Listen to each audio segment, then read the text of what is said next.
বেলঘরিয়ার শুটআউটের ঘটনায় ইতিমধ্যে ভিকি যাদবকে গ্রেপ্তার করা হয়েছে, তবে এখনো অধরা মূল অভিযুক্ত ইন্দল যাদব। ইতিমধ্যে আর কি তথ্য পাওয়া যাচ্ছে বিস্তারিত জানবো সরাসরি আমাদের প্রতিনিধি সমীরণ পালের কাছ থেকে। সমীরণ,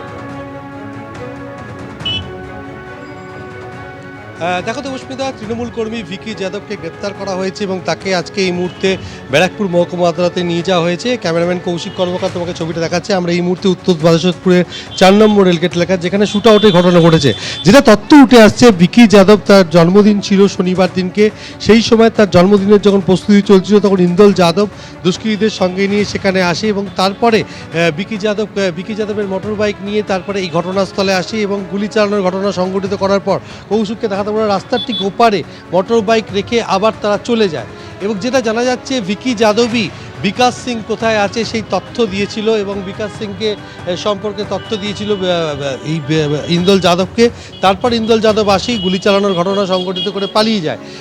অন্যতম প্রধান চক্রান্তকারী হিসাবে ভিকি যাদব নামে তৃণমূল কর্মীকে গ্রেপ্তার করা হয়েছে এবং সেই ভিকি যাদবকে আজকে ব্যারাকপুর মহকুমা আদালতে পেশ করা হচ্ছে। নিজেদের হেফাজতের যে আবেদন জানাবে পুলিশ। প্রধান অভিযুক্ত ইন্দল যাদবের খোঁজ চালানো হচ্ছে। তবে তৃণমূল কাউন্সিলর নির্মলা রায় অভিযোগ করেছেন যে ভিকি যাদব এই ঘটনার সঙ্গে কোনোভাবে যুক্ত নয়। তবে এখনো পর্যন্ত পুলিশ বাকিদের খোঁজ চালাচ্ছে এবং ইন্দল যাদবের উপর যে হামলা চালিয়েছিল বিকাশ সিং সেপ্টেম্বর মাসে, তারই বদলা বলে মনে করছেন তদন্তকারীরা। দেবস্মিতা, ধন্যবাদ সমীরণ। এবার বাঁকুড়া শহরে খোঁজ মিলল 3 জন ভুয়ো ভোটারের। এছাড়াও ভোটার তালিকায় জীবিত রয়েছেন 25 জন মৃত ভোটার, এমনই অভিযোগ তৃণমূলের। বাঁকুড়া পুরসভার 19 নম্বর ওয়ার্ডের কাউন্সিলর আজিজুল রহমান গতকাল বাড়ি বাড়ি ঘুরে ভোটার তালিকা মিলিয়ে দেখার কাজ করছিলেন।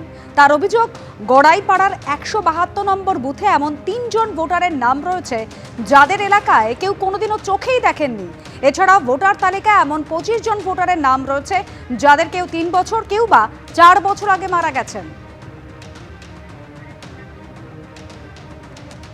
ভোটার লিস্টে মায়ের নামটা দেখতে পাওয়া গেল আর কি।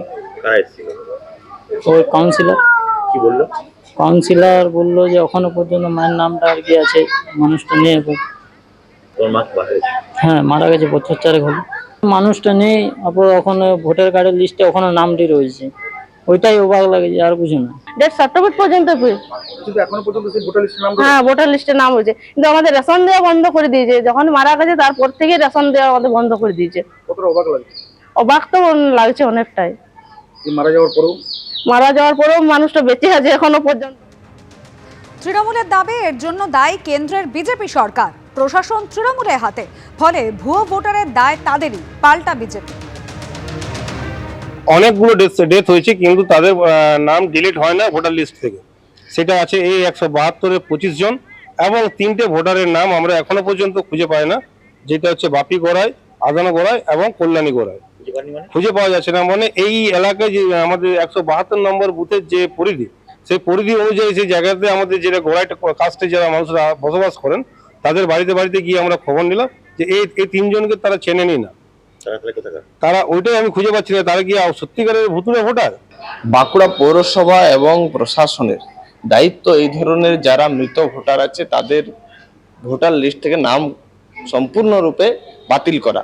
সেরকমই যে সমস্ত লোক যারা সেই এলাকার বাসিন্দা নয়, সেই এলাকায় থাকছেন না, যাদের কোনো অবস্থান সম্বন্ধে কোনো নির্দিষ্ট হচ্ছে না, তাদেরও নাম বাদ যাওয়া উচিত। আসলে এই ধরনের ভূত ভোটার এবং ভুতুড়ে ভোটার এরাই তৃণমূল কংগ্রেসকে বারবার জিতিয়ে নিয়ে আসে।